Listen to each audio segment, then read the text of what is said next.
Hey folks, I have an exciting announcement to kick off today's show. I've just posted the first full episode in my new series, This Week in Irish History. This new podcast will be looking at some of the most intriguing stories from our past. The first show is about the execution of a famous highwayman who was strung up in 1750, and that's already available. So subscribe to This Week in Irish History in iTunes or wherever you get podcasts, and you'll find that there. Coming episodes will be covering battles, sieges, rebellions and scandals from the past 1,000 years of our history. As I say, the first episode was launched on October 1st and it'll be out each and every Monday from now on. So don't miss out and subscribe to This Week in Irish History.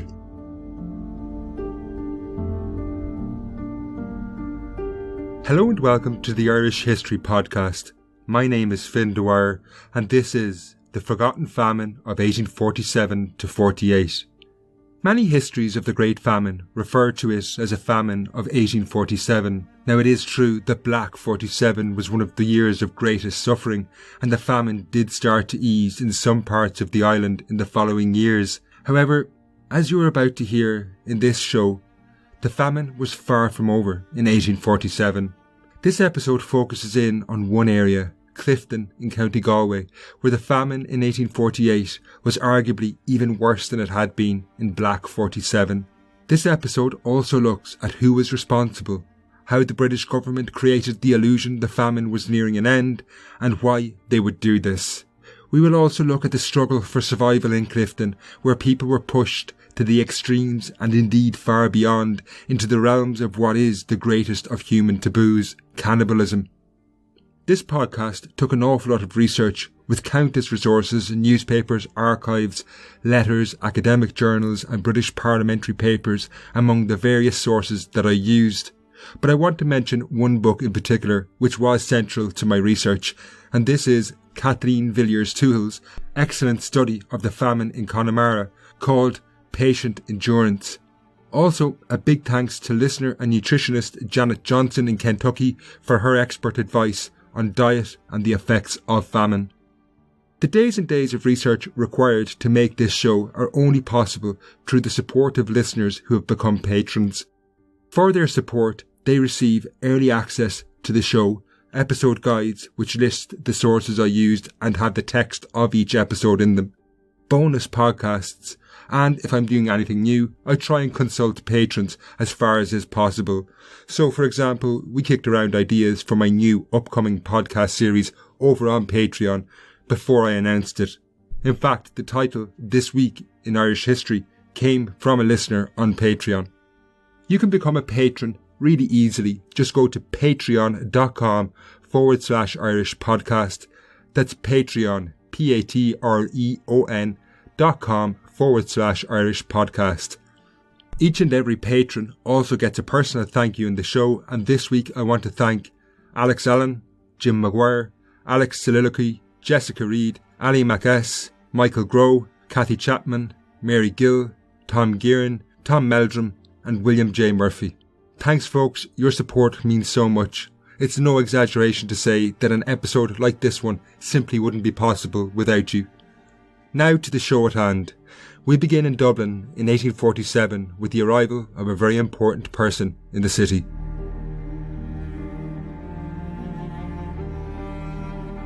In early October 1847, a well-dressed man disembarked in the port of Kingstown outside Dublin, his long journey nearing an end. From Kingstown, he took a train up the coast, alighting in Monkstown, a few miles outside the city, where he made his way to the Salt Hill Hotel, one of Victorian Dublin's finer establishments. Opened in the 1830s, this was one of the more upmarket hotels where the Irish aristocracy were known to break journeys when they were returning to their Irish estates from England. A 19th century travel guide reviewed the Salt Hill Hotel in the following terms. The salubrity of Salt Hill Hotel is well known and appreciated as the beautiful villas in its immediate vicinity testify. To those who value pure air, lovely marine views, mountain scenery, a quiet, comfortable and luxurious home, combined with good cuisine, we strongly recommend a stay at the Salt Hill Hotel. Here, the newly arrived Englishman would enjoy the best Victorian Dublin had to offer. He could enjoy his morning coffee in the large tea room which overlooked the hotel gardens and woodland and then Dublin Bay beyond. he would have few encounters with those struggling as another winter of starvation approached in Ireland.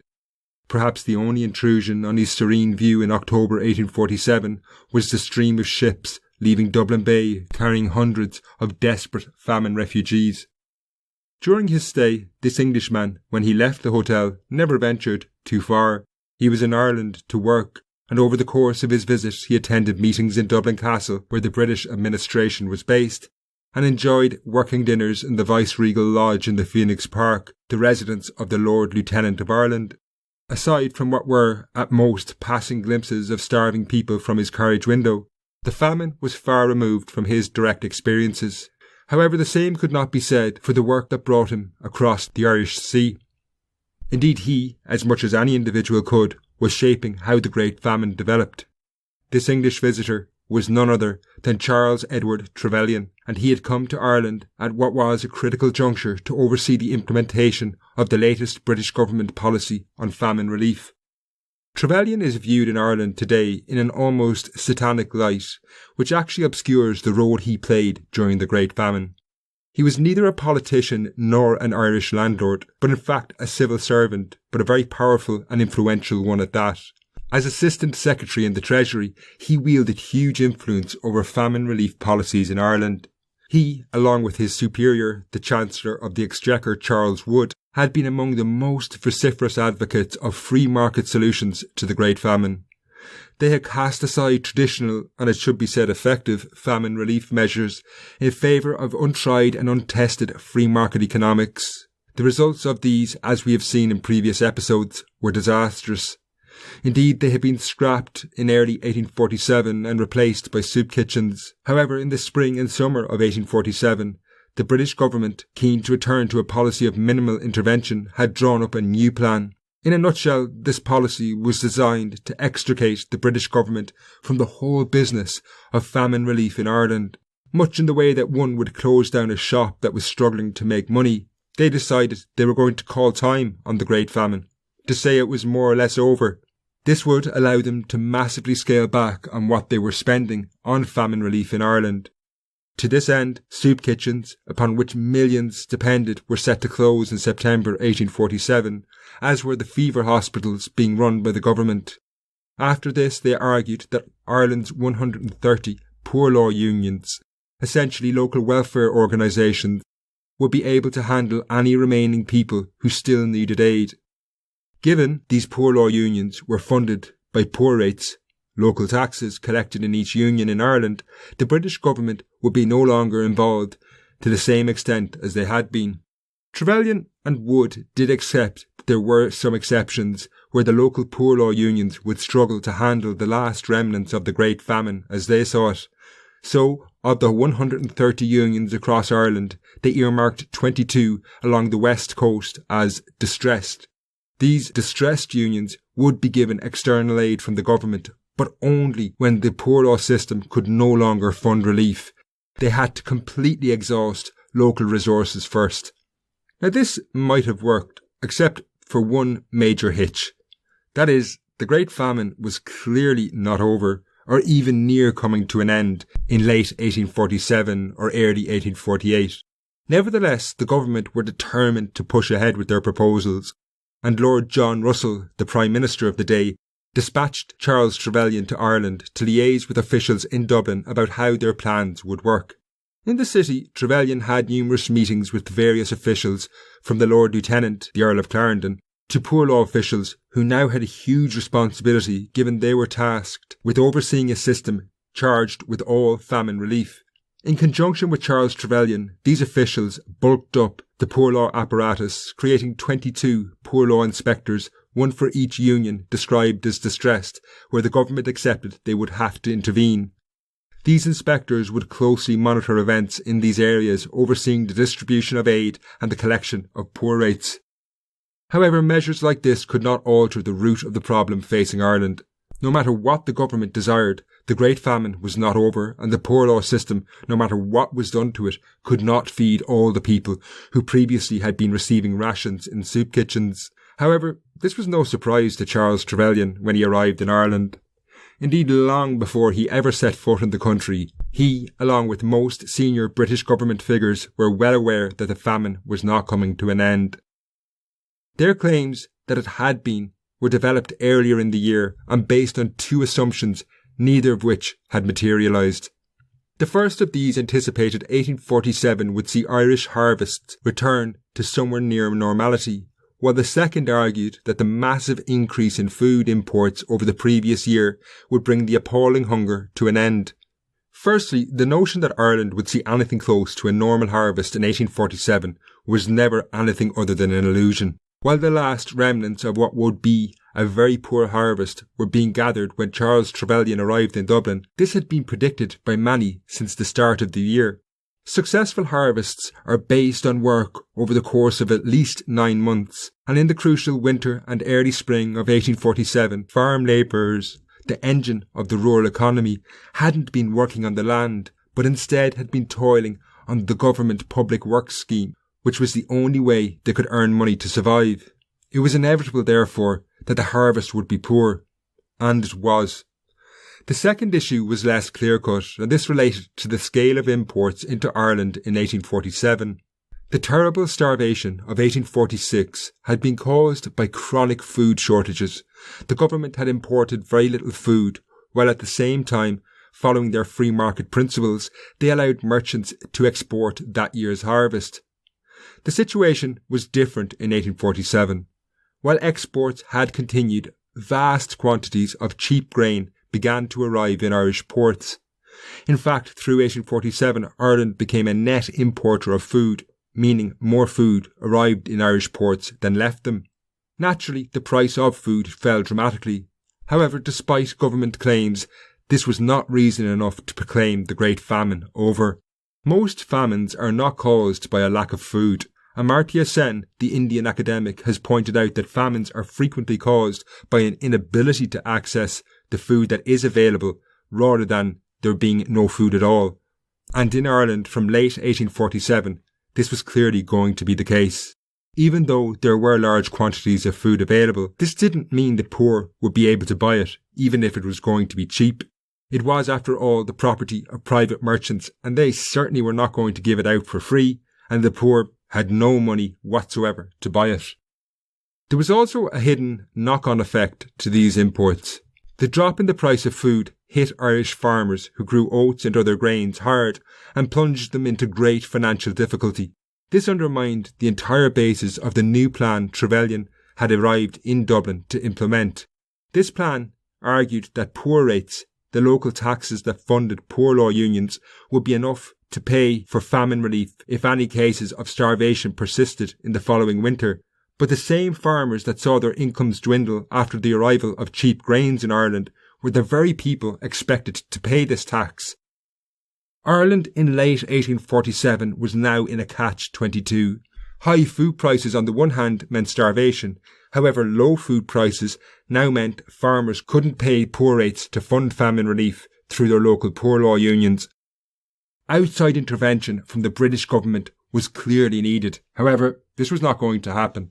Charles Trevelyan had, after all, arrived in Dublin to ensure nearly all relief would be carried by the poor law unions. That said, Trevelyan seems to have been momentarily rattled by the situation presented to him by officials in Ireland. In early October, while still in the Salt Hill Hotel outside Dublin, he penned a letter to the Times of London. A major church collection for Irish famine relief was being organised across Britain on October 17th, and Trevelyan's letter asked for generosity from the British public, saying of the Irish, "They will perish by thousands this year if they are not relieved." In an accompanying letter in the Times, one of Ireland's Poor Law Commissioners, John Burgoyne, was even more direct. "Distress still hangs over that country. It is not the ordinary distress of a lowering of the people from one of luxury or comfort, but it is reducing them from the lowest state that can support life to one without means even to do that." This was a major admission. Trevelyan was publicly stating he did not believe the new strategy could work. He was saying thousands would die. This admission outraged the Earl of Clarendon, the Lord Lieutenant of Ireland, who rebuked Trevelyan for making such a revealing and candid statement. However, Clarendon need not have been too concerned. Trevelyan would not raise whatever misgivings he had in public again, after he returned to England in the middle of October. No changes would be made to the government plan. Therefore, as the winter of 1847 to 48 approached, all those who could not afford to buy food would need relief, and the only place that they could now get it was their local poor law union, and these unions, as we have seen, were in a very shaky financial position. The British government, however, were largely unconcerned. Indeed, as Christmas 1847 approached, they were effectively doubling down by preparing a major defence of their position. In the last few months of the year, after his return from Ireland, Trevelyan wrote a lengthy article called The Irish Crisis. First published anonymously in the Edinburgh Review in January 1848, and later in a book form under his own name, this not only defended government actions, but referred to the famine as a past event, save a few minor exceptions.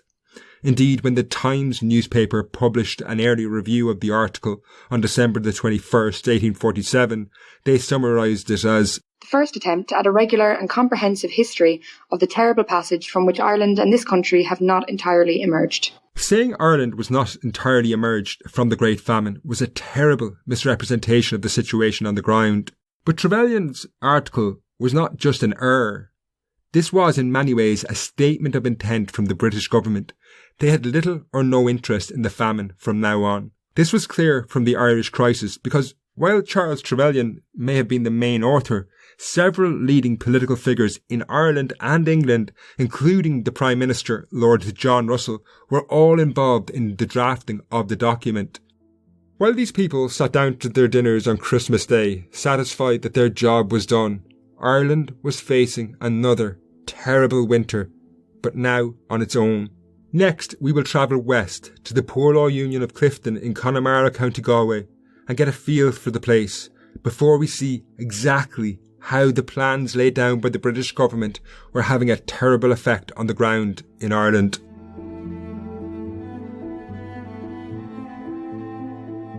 Clifton is a very unusual town by Irish standards. While most towns in Ireland have roots stretching back to the 17th century, if not long before, Clifton is a much more recent development. Indeed, in the early 19th century, it was nothing more than a rugged coast in Connemara overlooking the Atlantic Ocean. The nearest major town of consequence was Galway City, with the only settlements in the Connemara region being the occasional fishing village along the coast and the very occasional small town inland. Then, in 1804, much of western Connemara was inherited by John Darcy. Darcy was what is called an improving landlord who wanted to transform the area. He envisaged opening up Connemara to trade with the wider world, and he set about building an infrastructure to accommodate increased traffic. This saw the first major road built through the region. Darcy also planned a new port town with docks and warehouses for merchants, and so it was the town of Clifton was born. Darcy's bold vision was not without some success. By 1841, the road penetrating through the vast wilderness of Connemara was completed, connecting Clifton with Galway, and the population of this fledgling town had grown to around 1,500 people. When the writer and famed gardener James Fraser visited prior to the onset of famine, he found several shops, churches of both Protestant and Catholic faiths, a courthouse, an inn, a distillery, and a brewery. The newly constructed port enjoyed modest but not insignificant incomes, exporting around 1,000 tons of oats each year. However, perfunctory glances at maps or reading reports of Clifton like the one above failed to convey the truly isolated nature of the town. Clifton by the 1840s had emerged as the capital of Connemara, not necessarily because the town was cosmopolitan, but simply because it was the only settlement worthy of such a title. It was incredibly isolated, and this isolation influenced how the famine unfolded there and how relief measures encountered major obstacles. The road that connected Clifton to the nearest major city, Galway, travelled through the plain of Connemara, which lies between the Atlantic Ocean to the south and the Mam Turk and 12 Pins mountain ranges to the north. James Fraser, when he made his trip through Connemara to Clifton, described the terrain as a wild district which presents itself under every possible combination of heathy moor, bog, lake and mountain. Extensive mossy plains and wild pastoral valleys, abounding in lochs and streams, lie among the mountains. It was hardly any surprise then that the daily stagecoach from Clifton to Galway took 8 hours to cover the 50-mile journey. This meant that Clifton was a round trip of 2 days from Galway and at least 4 from Dublin. Nevertheless, in spite of this isolation, Clifton was chosen as the administrative centre of the local Poor Law Union when it was established under the 1838 Poor Law. A workhouse was built into the town, and while construction began in the early 1840s, it was only opened in March 1847 after encountering several problems. Next we will focus on how the Clifton Poor Law Union, which covered western Connemara, fared when they faced the enormous burden of famine relief in late 1847.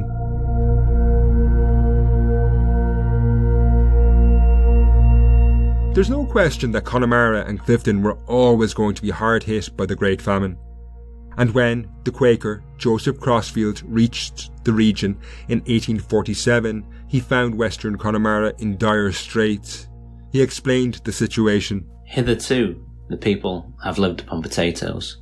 From the proceeds of their oats and livestock, they have paid their rent, and with what little surplus there might be, bought their clothes and furniture.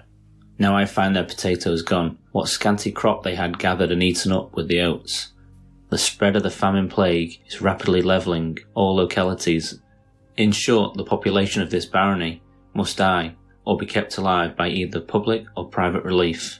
Through the summer of 1847, Clifton was serviced by soup kitchens feeding around 15,000 people until this crucial lifeline was shut down in September 1847 in line with the new British government plan, which was to essentially extricate the government from the situation. After the closure of the soup kitchens, conditions in Clifton and the wider western Connemara region were deplorable. By November 9th, officials were reporting an increase in famine-related disease, something entirely predictable. These diseases had, after all, raged through Dublin through the preceding summer. The death toll in Clifton was catastrophic. The Quaker James Hack Tuke, who travelled the west of Ireland late in 1847, reported that 140 dead bodies lined the roadside into Clifton, awaiting burial. In November, the somewhat extraordinary figure of 75% of the town's population had fallen ill, many with typhus, intestinal problems and anasarca, swellings that can be caused by hunger. In terms of the new famine relief policy devised by Charles Wood, Charles Trevelyan and the British government, the Poor Law Union of Clifton was the body that was now in charge of the 33,000 people that lived in the territory it covered.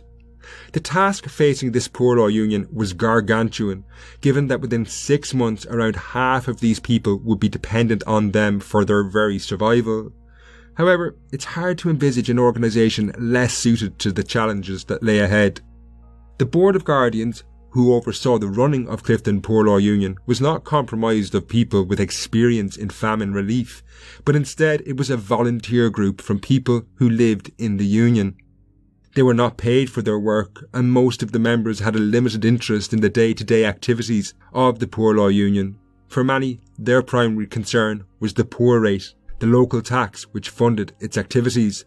They wanted to keep it as low as possible, so from the outset you have this strange situation with those in charge of famine relief diametrically opposed to spending large amounts of money on famine relief because they were ratepayers who had to fund it in the first place. In fact, the only member of the Board of Guardians of Clifton Poor Law Union who displayed genuine concern for the poor seems to have been the local landlord Hyacinth Darcy, the son and heir of the man who founded the town. By Christmas 1847, the Poor Law Union was strapped for cash and deeply in debt. Conditions in the local workhouse which it operated were frightful. On Christmas Day, John Dean, one of the 22 temporary inspectors created by Trevelyan during his visit to Dublin, wrote a report on the conditions in Clifton Workhouse to the Poor Law Commissioners. It revealed a shocking situation. Built to house 300 people, by Christmas it was chronically overcrowded with 700 people in the institution. Many of those inside the workhouse were carrying disease. This was an inevitable result of the closure of the temporary fever hospitals the government had operated earlier in the year. Once these were gone, the sick had no option but to turn to the workhouse, which had a resident doctor. Of the conditions inside the building, Dean informed the Poor Law Commissioners. The inmates of the house are crowded together in a day room, breathing a tainted atmosphere. There is an insufficient supply of bedding and clothing. The rain pours down through ventilating turrets into the rooms, and the paupers are thus subjected to increased liability of infection. Pestilence rages amongst the wretched inmates. On visiting the house a few days ago, I was disgusted at learning that the dormitories, particularly those appropriated for children, are not supplied with night buckets. I regret to state that Dr. Bodkin's brother, who accompanied him to the workhouse hospital about a week since, died today of malignant typhus fever.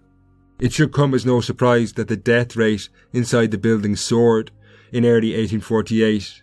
In the last week of January and the first week of February, 41 people died in the hospital attached to the workhouse. Bad as this was, there were numerous hidden deaths in the transfer of famine relief to the poor law system. A few weeks before Christmas, John Dean had informed the Poor Law Commissioners that the workhouse was seriously overcrowded. To sort out the problem, they took a terrible decision, although it should be said this measure had been set down by the government when they adjusted the poor law system to handle famine relief. On November 26, 1847, they wrote to Dean telling him to remove, essentially evict, widows, orphans and the sick, some of the most vulnerable in society, from the workhouse to create space. From this point on, these people would receive food rations outside the workhouse, but they would no longer live in it. Now, the logic behind what seems like a strange move is the obsession planners had with the idea that the poor were idlers and would not work, but instead live off the largesse of famine relief if they could. Essentially, the age-old myth of welfare scroungers. In Ireland in 1847, this had lethal consequences. The logic was strange. They trusted widows, orphans and the infirmed, who they deemed to be genuine cases, and they could trust to feed them outside the workhouse. When they left the workhouse, their places were given to what were called able-bodied paupers, who, although able to work, could not find a job and were destitute and in need of relief. The officials wanted these people inside the workhouse because they viewed them with suspicion and felt only those genuinely unable to find a job would subject themselves to the harsh regime of the workhouse. This, of course, was somewhat ludicrous in Clifton in late 1847, where there was no work of any kind to be found. So it was that 200 of these desperate people, the old, the orphaned and widows, were cast out of the workhouse in late 1847. Many of them had nowhere to go. They had given up their homes to prove their destitution. They were not allowed to have more than a quarter acre of land, or else they wouldn't be considered destitute, and in the wintry conditions of 1847, they were now homeless. Some started to exchange their meagre food rations for space in tenements in Clifton. Others moved into caves near the town. How many of these people died is unknown, but Christmas came and went for these people with no festive cheer. Dire as the situation was in Clifton, John Dean would not yet call for the British government to intervene. In any case, it would have been useless. Even though Clifton was one of the distressed unions where the British government accepted they would at some point have to intervene, they wanted far more of the poor rate taxes collected first. However, this was akin to getting blood from a stone in Clifton, and the continued collection inflicted terrible hardships on people. All those who owned or rented a farm valued at more than £4 were liable to pay the tax, while landlords paid the rates for farms smaller than this. In Clifton, though, almost no one had money. By 1848, the founders of the town, the Darcy family, one of the two major landlords in the region, were on the verge of bankruptcy, and their estate would soon be in receivership. The other major landlords, the Martin family, were not in a much better position. Further down the economic ladder, smaller farmers were scarcely surviving. After 3 failed harvests, they had no money, and many of them were on the verge of destitution themselves. The parish priest of Clifton, Peter Fitzmaurice, summarised the impossible financial position facing Clifton Poor Law Union. There are 7,000 in need of relief. How can a few hundred struggling tenants and shopkeepers with a few bankrupt landlords meet the rate necessary for their support? In this situation, the police were struggling to protect the tax collectors who were increasingly under attack. For example, in January 1848, several policemen, including William Wilkes, the head constable in Clifton, were injured when defending a rate collector, John Lydon. After Lydon seized 3 cows, a riot broke out when a crowd attacked him and his police escort. When head constable William Wilkes ordered his men to open fire on the crowd, the people refused to move, stating they would sooner die than have their cattle taken. This statement was a sign of the increasing desperation facing many around Clifton. It was no exaggeration that if cattle were taken, these people would very possibly die. For some, the pressures they faced were too great. James Ward of Emlamore, to the south of Clifton, committed suicide from the stress and pressure of paying the poor rate. He had little money after he had loaned hundreds to poor people in the area who could not repay him. The attempt to collect the poor law tax was clearly destroying what was left of the local economy. A North Tipperary newspaper explained the dangers of this policy, which was affecting communities across the entire island. Unless the government aids the country in this crisis and gives a helping hand to extricate her out of the difficulties into which she has emerged, it will be frightful to contemplate the universal devastation. By early 1848, wider society in Clifton was in a vicious circle, as the starving were increasingly robbing what they could to survive, and this often meant taking from the taxpayers who were supposed to be funding the Poor Law Union. Hyacinth Darcy revealed the brutal nature of life. The magistrates are in a most painful position, and when destitute persons charged with larcenies are brought before them, they are obliged to commit them for the protections of persons not much better off, and such as are barely able to pay the poor rate. The complete failure of the system was eventually acknowledged by John Dean in February when he informed the Poor Law Commissioners. Several of the ratepayers who have contributed to the rate are themselves fit subjects for outdoor relief, and will shortly have to be relieved. The greater part of the property in this district is mortgaged, and in many instances to its full value. Dean had reached the conclusion that there was no way they could continue without government aid. On February the 9th, having done everything to collect rates, Dean invoked the clause that allowed Clifton receive government aid. I think the time has come when relief should be given to this union in aid of rates. The distress is too great to be met without assistance. The reality was that this moment had come months too late. The poor rate collectors had stripped an impoverished land bare of its remaining wealth. The reality was the non-functioning Poor Law Union should never have been left on its own, a move that cost hundreds, perhaps thousands of lives in Clifton alone. However, government intervention didn't mean an end to the crisis in Clifton. Indeed, on February the 21st, 1848, the problems facing the region were assessed, and it was estimated that that year of 1848 was going to be as bad as 1847, and based on this, the Poor Law Union would be feeding 15,000 people on a regular basis. In the following months, the Poor Law Commissioners in Dublin sourced money from the British government and the British Association, a charity which I will be looking at in a coming show, but it was never more than just enough to keep the people alive. The conditions remained horrific. Misery and deprivation that was daily life continued, and all too often many individuals were subjected to unspeakable horrors. To explain the utter failure of the government policy, next I'm going to focus on one of the most notorious incidents from the entire famine that took place in Clifton. But first, I think we all need a well-deserved breather, and I want to give you some info about an upcoming live podcast in Dublin.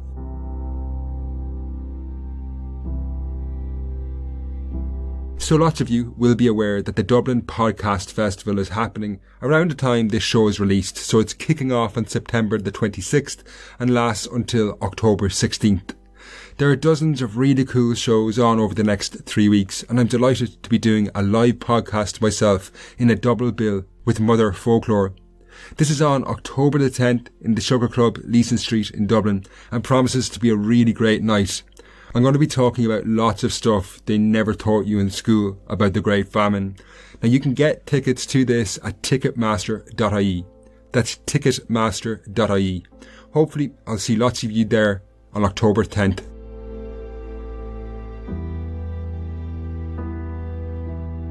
As we have heard, in early 1848 robberies and thefts in the Clifton area were on the increase. Now these were acts of sheer desperation.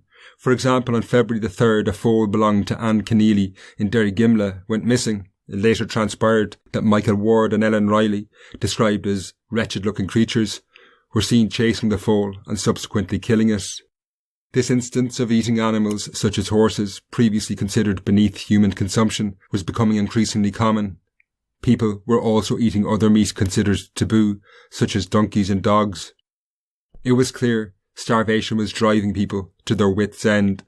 Other examples of the horrors of life in Clifton by early 1848 included a pile of 6 bodies which were left unburied in the district of Roundstone. Eventually, and somewhat inevitably, a dog stripped the flesh off one of the bodies, the corpse of an old man. Amid such horrors, there was only one taboo left to be broken, and this unspeakable threshold was crossed in the early months of that terrible year of 1848. While it may be tempting to sensationalise the following story, context is all important to understand this horror and what it meant. On March the 11th, 1848, Dominic Kerrigan, the keeper of the local jail in Clifton, was disturbed late at night. Now, in such troubled times, Kerrigan was undoubtedly alarmed and concerned, but he could never have imagined the horrors that were about to unfold on his doorstep. Opening the door, he was faced by James Cook, who had travelled all the way from Kilkieran, a coastal village 20 miles from Clifton. He had brought 2 prisoners, a husband and wife, Bartholomew and Honor Laherty, accused of stealing a calf. The journey from Kilkieran had been a difficult one. The weather that evening was cold and wet.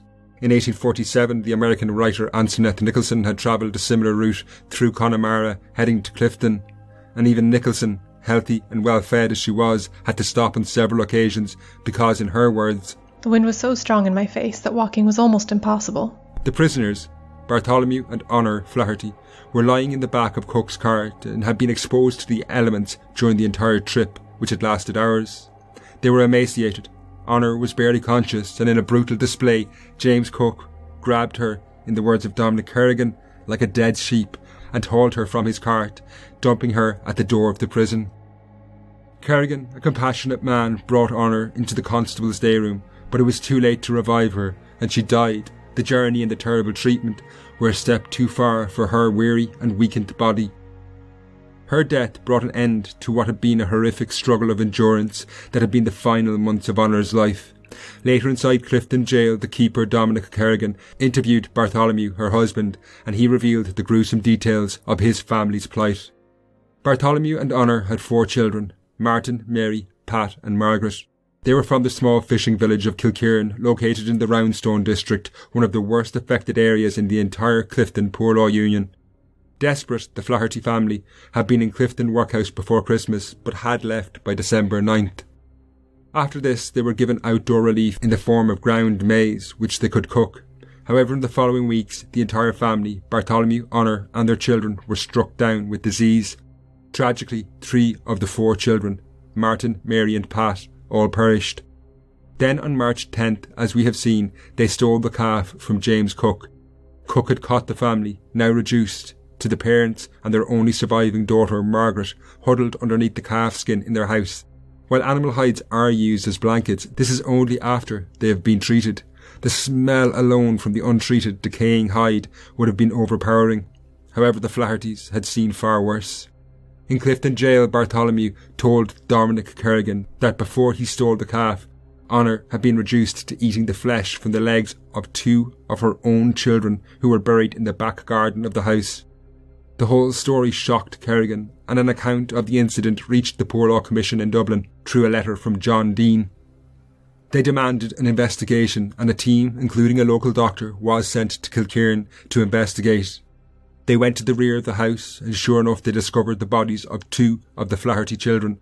However, the level of decomposition was too great to confirm Bartholomew's claims of cannibalism. Eager to disprove that a woman in Clifton Poor Law Union had been reduced to cannibalism by hunger, the investigators claimed that it was just a disgusting story and that Bartholomew was lying. They made much of the fact that they found 6 kilos of ground maize, which amounted to about 6 days of Poor Law Union rations, in the Laherty house. The investigators claimed this proved the Lahertys had not suffered from a want of food. However, they could have probed further into the matter because this was not the entire story. Firstly, the wider area the Lahertys lived in was gripped by appalling distress around this time. However, we have to look at this issue of the food in the Lahertys' house. The nature of this food not only actually lends credibility to the story Bartholomew Laherty had told, but it also actually has far wider reaching consequences and undermines one of the main reasons Charles Trevelyan had offered to support the whole idea that the famine was coming to an end, and this was that there was plenty of cheap food available in Ireland. It is true that there had been increasing supplies of food, particularly ground maize, or what many of us know as sweet corn, imported from the USA. However, even when ground down into meal, this sweet corn was not suitable for people suffering from intestinal diseases which follow famine in nearly all cases. Indeed, just 2 weeks after Bartholomew Flaherty told Dominic Kerrigan the story of Honor's desperate act, a poor law inspector, Dr. Phelan, reported from Clifton, "Fever is rife in every house. There is no medical man in the whole division. The population is in utter want without any resource. Many of those I saw, both in their houses and outside, are unable to use Indian meal. The other articles in smaller proportion are fitter for the sick." So from this, I think it seems likely that given the Flahertys were ill, they couldn't actually eat the food they had access to and were instead collecting it in their house, which must have been an awful experience, to be lying starving, disease-ridden, in beds with food around you, but you can't eat it. It would certainly explain why they had so much food in the house. Ultimately, whether Honor Flaherty did eat flesh from her deceased children's feast is something that we can never prove. But on balance, we have to say, it's very possible. If it was false, we would have to ask, why would her husband make up such a claim within hours of Honor's death? And also, it is important to note, this wasn't the only case of cannibalism recorded in the Clifton area during the famine. Just over 6 months later, a man called Patrick Diamond was stopped by his neighbours from eating a human corpse that had washed ashore north of Clifton near Omey Island. Further to this, a curate from Spiddal, a village around 30 miles east of Kilkieran, would reply to a report of cannibalism saying it had taken place there as well. Cannibalism is deeply unpleasant to think about, but that some people were reduced to this during the Great Famine should not come as any surprise. Indeed, it would be extremely unusual if some of our ancestors hadn't resorted to cannibalism. It is, after all, recorded in most famines. My point in telling you this account is not to relay a macabre, gruesome or sensational story, but rather because this story of the Flahertys exposed the deep flaws in the British government's strategy that winter. That these people were reduced to this highlights that the free market and the poor law were no match for famine. What was needed was a hands-on approach backed up by the resources of the British government. Now next, I want to look at the thorny question of blame and pick apart who was responsible for this situation.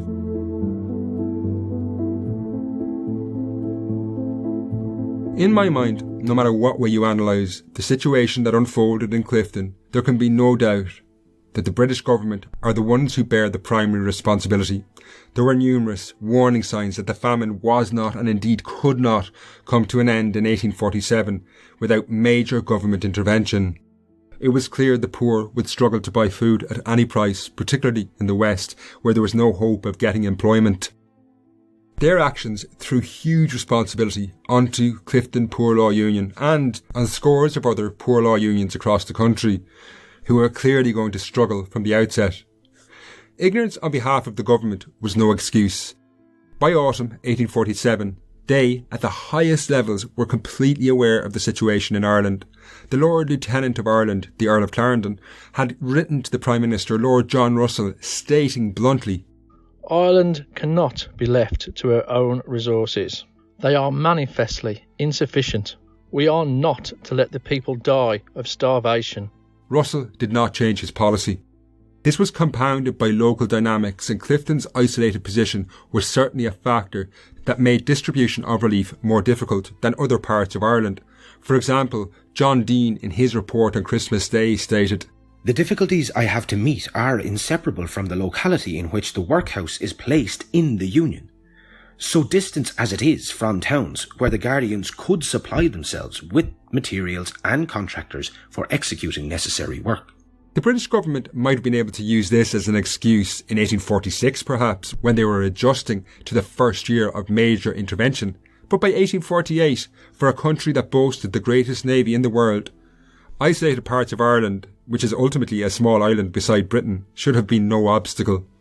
In any case, this is something of a moot point because the British government never intended on feeding people themselves in 1848. Indeed, by giving up all power to private merchants in such a remote place as Clifton, they were making the situation far worse. The isolated nature of the town naturally gave traders there a commanding position to charge high prices. When doctors recommended giving rations of rice to help stop the spread of dysentery, the Poor Law Union could not afford it. This was because the market was allowed to operate freely in the town, and Clifton merchants were demanding 75% above the asking price for rice. The government also failed to recognise, or did not want to acknowledge, the complete unsuitability of the Irish poor law system for famine relief. Among its numerous problems, it was an overly centralised body. The powerful poor law commissioners in Dublin maintained a large degree of control over the day-to-day activities, and this, matched with an inflexibility when it came to regulations, undoubtedly cost lives. Clifton officials were frequently prevented from responding to local problems with local solutions because they had to contact officials in Dublin, who then in turn insisted the regulations would be followed to the letter of the law. For example, the guardians in Clifton at one point wanted to pay for food with cash rather than pay on account. Their reasons were sensible. Merchants would sell food cheaper for cash. Despite the fact this would have seen the Poor Law Union's limited resources stretch further, this request was refused as it was against regulations. The necessity of having to contact Dublin from such an isolated place as Clifton put considerable delays on the activities of the poor law officials, which were often literally matters of life and death. This was in an era before telephones or even telegrams, so a letter from Dublin took a minimum of 2 days to reach the capital. While poor law officials usually drafted their response on the third day, it would take another further 2 days for the letter to travel back, meaning correspondence took 5 days to reach Clifton. On some occasions it could be longer. As I said, some of the issues being discussed in these letters was extremely important. For example, the request for permission to expand their relief programmes given the appalling conditions in early 1848 took a week to arrive back. Surely it would have made much more sense to empower officials in Connemara or at least Galway with some of these decisions. We have to ask, were there alternatives to this situation in Connemara? And in my mind, the answer to this is unquestionably yes. Had the British government directly intervened very early, imported food into the region and kept the soup kitchens running, this would undoubtedly have alleviated the worst effects of the crisis. Had they also not closed the fever hospitals they operated, this would have helped to stay the spread of disease. Further to this, they made no preparations to handle the very predictable epidemics of late 1847 and early 1848. In fact, when officials in Clifton asked the Poor Law Commissioners to help them by giving blankets, they were told by officials in Dublin they had no extra supplies of bedding or clothing. While the government does bear the ultimate responsibility, this doesn't absolve everyone else from the calamity of 1847 to 1848. For example, the obsession at all levels with corruption and the idea that the poor were ultimately trying to scam the system of famine relief was a major impediment. This was often petty and really trivial. For example, officials in Clifton wrote to the Poor Law Commissioners in Dublin with some of the problems they faced with so-called corruption. Their first example was a general case which, if anything, only revealed the desperation in the area, but through middle-class Victorian eyes this was seen as abusing the system. In their account, they said of this case, "The widow with 2 or more children in some instances has got her rations in one electoral division and then attempted to obtain them in another. In other instances, the maiden name is used in one depot and the husband's name in another. In fact, every conceivable trick is practiced to obtain an increase of food." When they cited an actual specific case of corruption, it was extremely minor and certainly did not warrant the amount of energy expended on it. This case had seen an overseer, Terence Corbett, turn up for work drunk and was prone to taking a bit of meal home for himself every evening. This prompted a big investigation, pages of communication between Clifton and Dublin, and you're left wondering, surely there were some more pressing matters that they could have been focusing their energies on. We cannot finish without talking about the wealthy of Clifton. Primarily the 2 big landowning families, the Darcys, who had founded the town and owned around 12,000 acres, and the Martins, who were by far the largest landowners in western Connemara, with around 200,000 acres of land between Clifton and Galway. Their reactions to the famine are complex, and the traditional view that Irish landlords were to a fault despicable people doesn't really hold water. As individuals, they could be very humane people.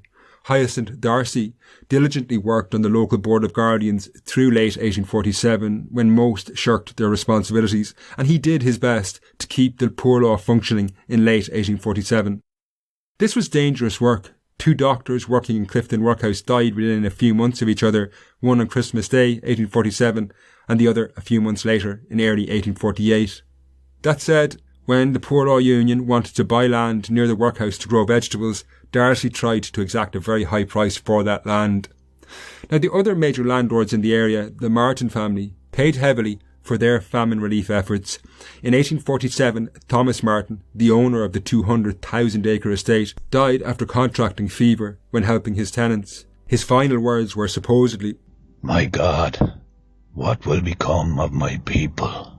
These words, while perhaps coming from a good place, displayed the paternalistic attitude landlords had toward their tenants.